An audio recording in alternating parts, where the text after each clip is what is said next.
Assalamualaikum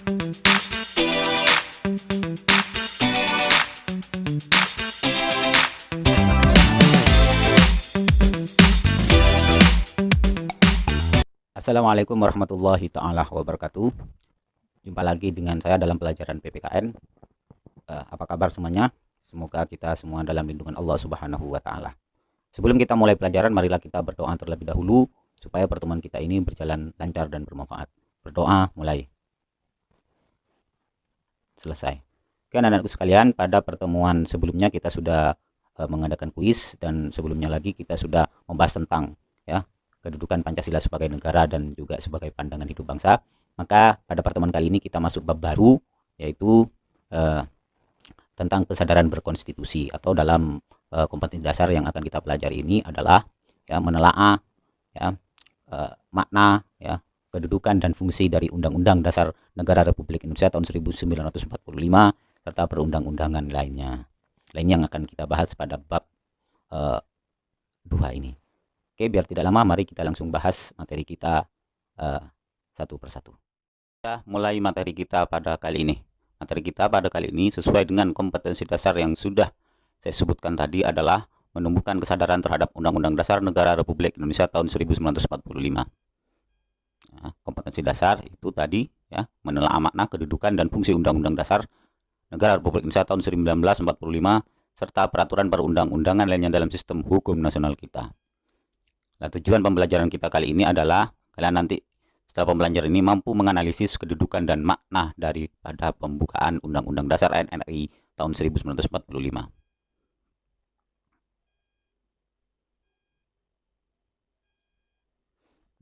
Tahukah kalian apa itu Undang-Undang Dasar Negara Republik Indonesia tahun 1945? Istilah lain dari Undang-Undang Dasar adalah konstitusi. Kata konstitusi berasal dari bahasa Inggris constitution atau dalam bahasa Belanda constitute, yang artinya undang-undang dasar atau hukum dasar. Dalam bahasa Jerman dan Belanda juga dikenal istilah Grondwet yang berasal dari suku kata Grund yang berarti dasar dan Wet yang berarti undang-undang.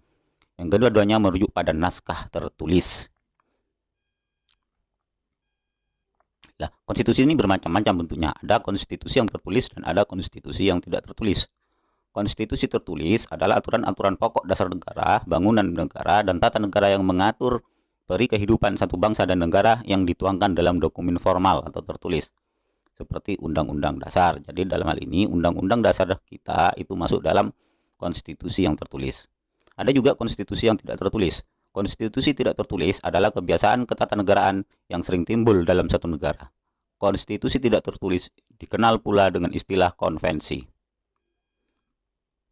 Contoh konvensi di negara kita itu adalah pidato presiden setiap tanggal 16 Agustus di depan sidang paripurna DPR. Nah, sebagai hukum dasar, Undang-Undang Dasar Negara Republik Indonesia tahun 1945 merupakan sumber hukum bagi peraturan perundang-undangan dan merupakan hukum tertinggi dalam tata urutan peraturan perundang-undangan di Indonesia. Nah, di dalamnya atau di dalam Undang-Undang Dasar 45 kita itu ada dua bagian.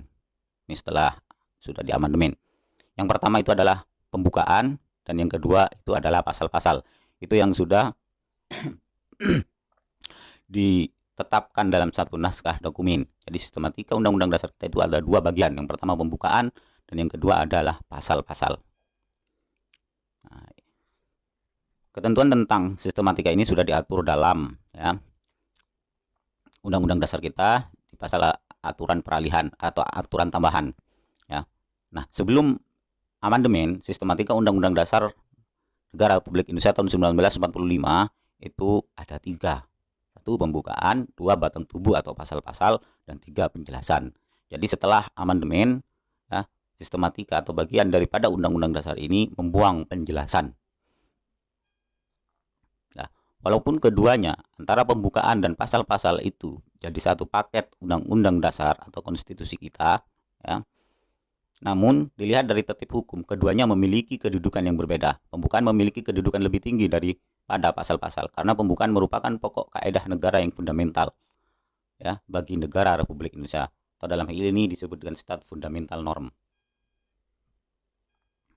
Pokok kaidah negara yang fundamental adalah norma dasar sebagai landasan berdirinya negara. Pembukaan dikatakan sebagai stat fundamental norm karena di dalam pembukaan tersebut ada rumusan dasar negara kita, yaitu Pancasila. Nah, sebagai pokok kaidah negara yang fundamental, pembukaan memenuhi persyaratan untuk disebut sebagai stat fundamental norm, yaitu sebagai berikut. Berdasarkan sejarah terjadinya, bahwa pembukaan ditentukan oleh pembentuk negara. Pembentuk negara dalam hal ini adalah PPU, PKI, dan PPKI yang menetapkan Undang-Undang Dasar Negara Republik Indonesia tahun 1945. Para anggota itu mewakili bangsa Indonesia secara keseluruhan. Yang kedua, berdasarkan isinya, bahwa pembukaan memuat asas falsafah negara, yaitu Pancasila, tadi sudah disebutkan. Asas politik negara, kedaulatan rakyat, dan juga memuat tujuan negara. Yang ketiga, syaratnya, pembukaan menetapkan adanya Undang-Undang Dasar Negara Republik Indonesia. Pokok-pokok kaidah fundamental yang terdapat dalam pembukaan Undang-Undang Dasar Negara Republik Indonesia tahun 1945 antara lain, selain tadi sudah ada dasar negara, yang pertama adalah pokok-pokok pikiran yang diciptakan dan diwujudkan dalam pasal-pasal Undang-Undang Dasar. Nanti selain makna yang akan kita pelajari, pembukaan itu juga memuat pokok-pokok pikiran. Yang kedua, pengakuan kemerdekaan hak segala bangsa. Cita-cita nasional, pernyataan kemerdekaan, tujuan negara, kedaulatan rakyat. Pokok kaidah negara yang fundamental di dalam hukum mempunyai hakikat dan kedudukan yang tetap, kuat, dan tidak berubah bagi negara yang sudah dibentuk. Hal ini sesuai dengan ketentuan dalam TAP MPR nomor 20/MPRS/1966. Di sana dikatakan intinya pembukaan itu tidak dapat diubah oleh siapapun, termasuk MPR hasil pemilihan umum. Mengubah undang-undang, pembukaan Undang-Undang Dasar 1945 itu sama halnya dengan membubarkan negara. Secara hukum, pembukaan sebagai pokok kaidah negara yang fundamental hanya dapat diubah atau diganti oleh pembentuk negara pada waktu negara dibentuk. Para pendiri bangsa itulah yang berhak mengubah undang-undang, dan ini tidak mungkin karena beliau sudah tidak ada lagi. Dalam pembukaan itu terkandung nilai-nilai. Yang pertama adalah nilai universal, bahwa pembukaan negara Republik Indonesia tahun 1945 memiliki nilai-nilai yang dijunjung tinggi oleh bangsa-bangsa yang beradab di dunia dan penghargaan terhadap hak asasi manusia. Yang kedua adalah nilai lestari, mengandung makna mampu menampung dinamika masyarakat dan akan tetap menjadi landasan perjuangan bangsa. Pembukaan Undang-Undang Dasar Negara Republik Indonesia tahun 1945 itu masih ada kaitannya atau hubungannya dengan proklamasi. Kalau kita lihat naskah proklamasi yang memuat 2 alinea atau 2 pernyataan, ini berhubungan erat dengan 4 alinea yang ada di dalam pembukaan Undang-Undang Dasar Negara Republik Indonesia tahun 1945. Proklamasi kemerdekaan memuat 2 hal pokok, yaitu pernyataan kemerdekaan bangsa Indonesia dan tindakan yang harus segera dilakukan dengan pernyataan kemerdekaan. Lalu kalau kita lihat di 4 alinea pembukaan, maka alinea 1 sampai dengan alinea 3 merupakan uraian terperinci dari kalimat pertama proklamasi kemerdekaan yang memuat pernyataan kemerdekaan. Nah, alinea keempat ini memberikan arah pertanggungjawaban terhadap pelaksanaan proklamasi kemerdekaan. Kalau di proklamasi itu ada di pernyataan kedua. Lalu kita bahas selanjutnya adalah makna alinea. Dalam pembukaan Undang-Undang Dasar Negara Republik Indonesia tahun 1945 itu terdapat 4 alinea. Alinea pertama pembukaan Undang-Undang Dasar Negara Republik Indonesia tahun 1945 ini menunjukkan keteguhan dan tekad bangsa Indonesia untuk menegakkan kemerdekaan dan menentang penjajahan. Jadi, dalam alinea ini memuat dalil objektif bahwa penjajahan itu tidak sesuai dengan pri kemanusiaan, dan pri keadilan, dan ini yang ditentang oleh seluruh bangsa di dunia. Alinea pertama juga mengandung dalil subjektif, yaitu aspirasi bangsa Indonesia untuk melepaskan diri dari penjajahan. Bangsa Indonesia telah berjuang selama ratusan tahun untuk memperjuangkan kemerdekaan Indonesia. Nah, kedua makna dalam alinea pertama ini meletakkan tugas dan tanggung jawab kepada bangsa dan negara serta warga negara Indonesia untuk senantiasa melawan penjajahan dalam segala bentuk.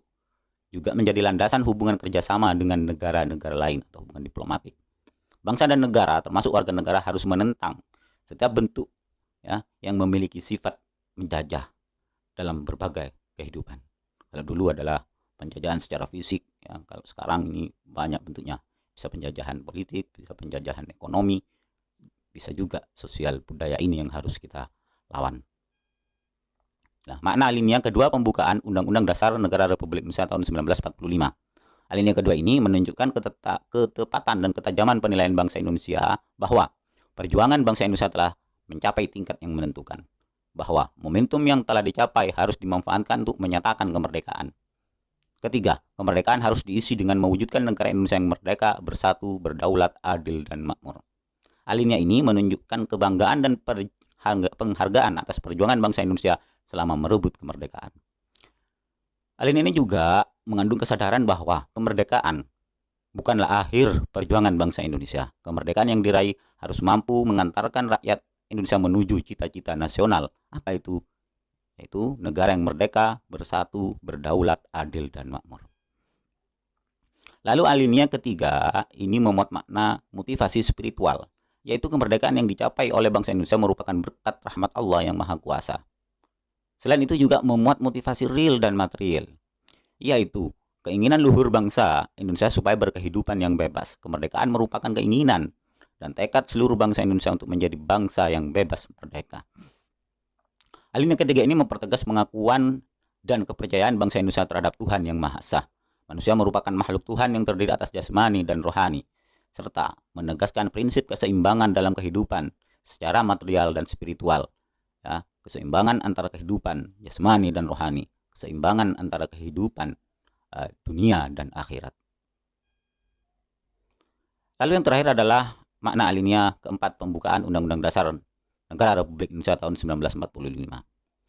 Alinea keempat pembukaan Undang-Undang Dasar Negara Republik Indonesia tahun 1945 ini ya memuat prinsip-prinsip negara Indonesia, yaitu memuat tujuan negara yang akan diwujudkan oleh pemerintah negara, memuat ketentuan diadakannya undang-undang dasar, ya, memuat bentuk negara, ya, yaitu bentuk republik yang berkedaulatan rakyat, dan yang terakhir adalah memuat dasar negara, yaitu Pancasila. Ini makna dari alinea keempat.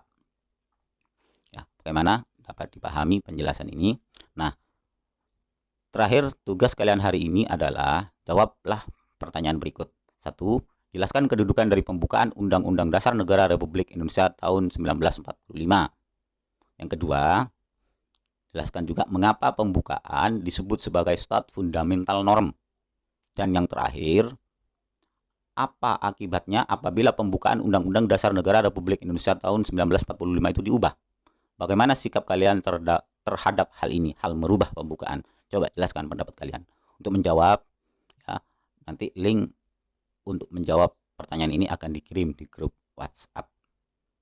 Sekian dulu penjelasan saya kali ini.